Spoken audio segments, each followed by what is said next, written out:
What's going on YouTube? Earth Power here, bringing you another Duel Masters video.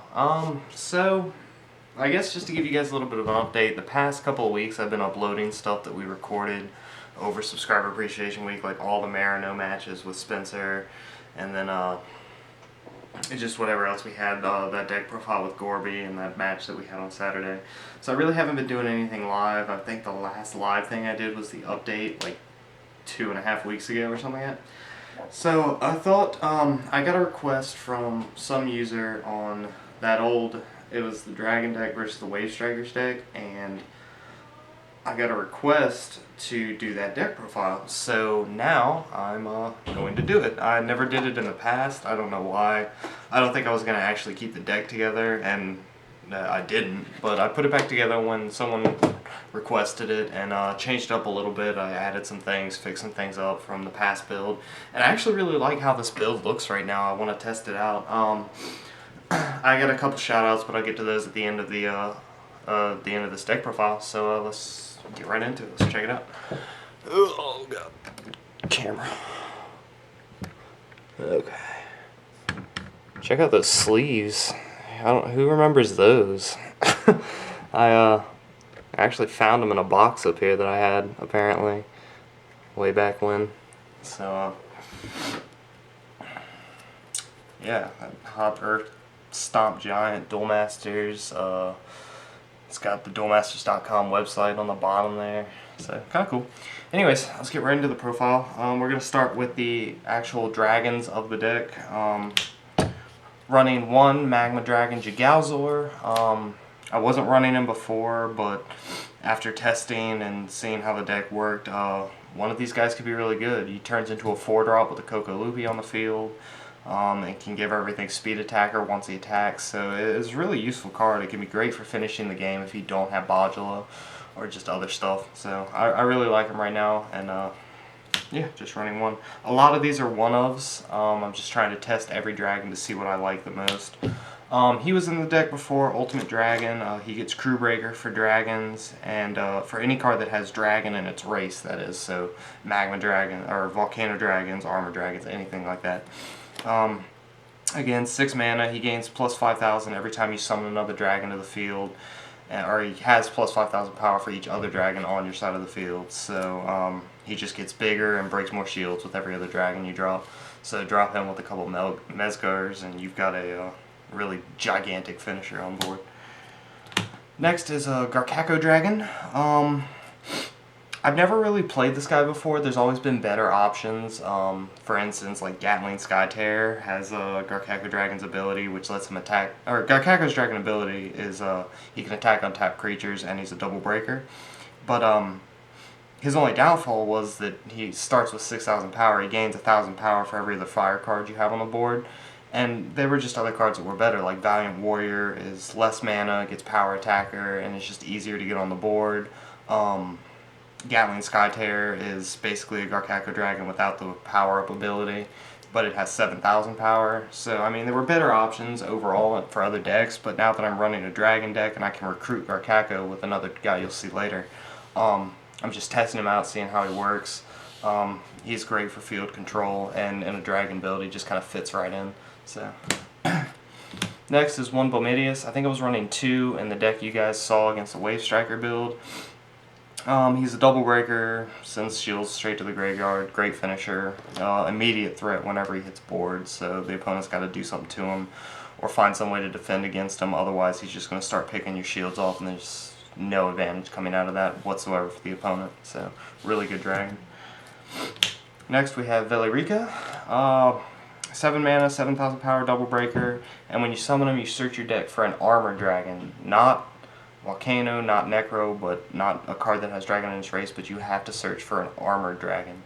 So it kind of limits him to getting Garkago, Ultimate, Bolmeteus, or Uber Dragon Bajula. He can't get Melgars, he can't get Jigalzor and stuff like that. So, but otherwise, I mean, he's, again, huge, and with Cocolubias drop in cost, he pretty much becomes a big-ass Terror Horn that can search out dragons. So. Next, we have 3 Melgars. I was running 4 in the build previous, but I've gone down to 3 just because I'm cutting corners, trying out some different techs here, trying to make this deck a little bit faster, a little better, as far as just focusing around the dragons and focusing on keeping them on the field. So we're running 3 Melgars. He's really just here for a Bajula bait. He powers up the ultimate dragon, and I mean he's just 4,000. He's kind of big, can get rid of other smaller threats early on. And with Cocco Lupia, it becomes a 2-drop, so it's basically a 2-drop dragon. So it kind of works or functions like a Ganta almost. Next is our go-to finisher, our evolution, our Uber Dragon Bajula, a gigantic 7 mana, 13,000 power evolution of a card that has dragon in its race, so you can drop him on the Volcano Dragons or the Armored Dragons. And whenever he attacks, you choose 2 cards in your opponent's mana zone and throw them into the graveyard. Great effect. I mean, it can start shutting down opponents' plays. You just start targeting the mana that they don't have a lot of, and really make them focus on just certain parts of their decks, or get rid of like mana in their decks that would be most threatening to you, depending on like if they've got like 2 darkness mana, you get rid of those so you can avoid a Terror Pit situation, and just stuff like that. And on top of all that, he's a triple breaker, so, and you can reduce his cost with Cocco Lupia. So I mean, 13,000 power, triple breaker, just excellent effect. I mean, he is just all sorts of amazing, just a really, really good card. And the main focus of why dragons are good in the TCG. I know they're amazing in the OCG, but Bajula is what makes them good in our TCG here. Next, we have 4 Cocco Lupias. This guy is just huge.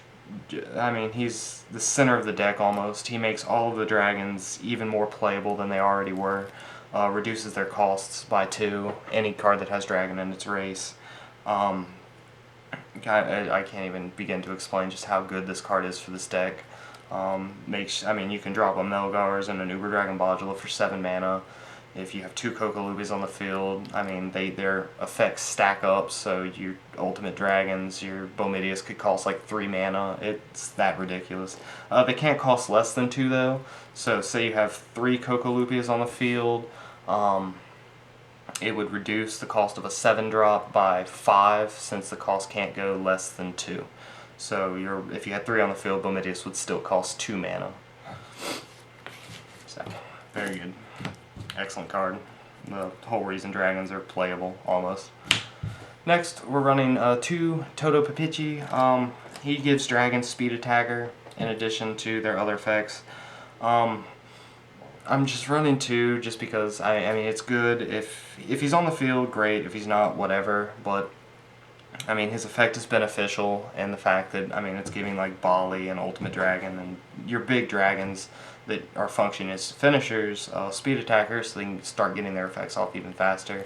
The dragon deck is kind of slow in comparison to other aggressive decks, so Totto Pipicchi kind of helps out in that aspect. On top of that, I guess, I mean, I've got Jigalzor for speed attacking and kind of creating finishers out of cards that wouldn't necessarily be finishers. I can drop a lot of creatures, break a shield, and now all of a sudden everything has speed attacker thanks to Jigalzor. But Totto Pipicchi just kind of gives it to dragons arbitrarily and just makes them work out even better. The next 20 or so cards, that's the main. These guys are the main crux of the deck. This is what's your main aggression here, your dragons, your Lupias, your Papichis, and then everything else kind of functions as support. The deck requires a lot of defense since it's easily susceptible to rush, since you're dropping big finishers, and that's what the deck kind of revolves around. So next we're going to get into the main defense of the deck, the spells and the water section. To finish off fire though, for spells, we've got 2 Phantom Dragon's Flame, kill something 2,000 or less, shield trigger. 2 Burst Shot, kill everything with a power of 2,000 or less. Just excellent card. It's your super anti-rush tech, anti-aggro. Just kind of wipes the field clean for you. You got to be careful with it around like using with Lupias and stuff like that. But other than that, other than killing Lupias with this, there's really no downfall to this card in this deck. 3 Tornado Flames can help you get rid of cards like, what's his name, Tajamal, which really puts a thorn in this deck's side. It stops almost every dragon outside of Ultimate and Bajula. right off bat, that is. Tornado Flame gets rid of those. It gets rid of other bigger threats that the other weaker spells can't get rid of. And it's another good shield trigger. So. And a tech card that I'm going to try out is a Searing Wave. I figure kill everything 3,000 or less on the opponent's side of the field, lose a shield. I mean, if you're killing at least 2 cards with this, or killing at least 2 of your opponent's creatures with this, you're not losing any sort of advantage. And anything more than that is just pluses at that point. It's good, it avoids, it's better than a burst shot in the aspect that it's not going to hit your own Lupias, it's not going to hit your weaker stuff, so it can be good there. And like I said, I'm just trying it out. The deck needs its defense. I mean, it relies on its shields, and it relies on its blockers and other defensive mechanisms. And so Searing Wave, while it does get rid of a shield, it kind of wipes the opponent's field clear if they're not running anything big. So next we'll get on to water. To start off, we've got our 3 Emeral and our 3 Surfer. Emeral is the main focus behind Emeral is that he's our main go-to 2-drop to set up that early defense so dragons can ward stuff off and feel a little bit more protected while they're setting up. And the main card you want to get down with Emeral is the Surfer. Of course, Surfer is almost a +2 if it comes out of shields, bounces a creature, gives you a body. So a really good card there. And then Emeral, of course, you know what it does. So.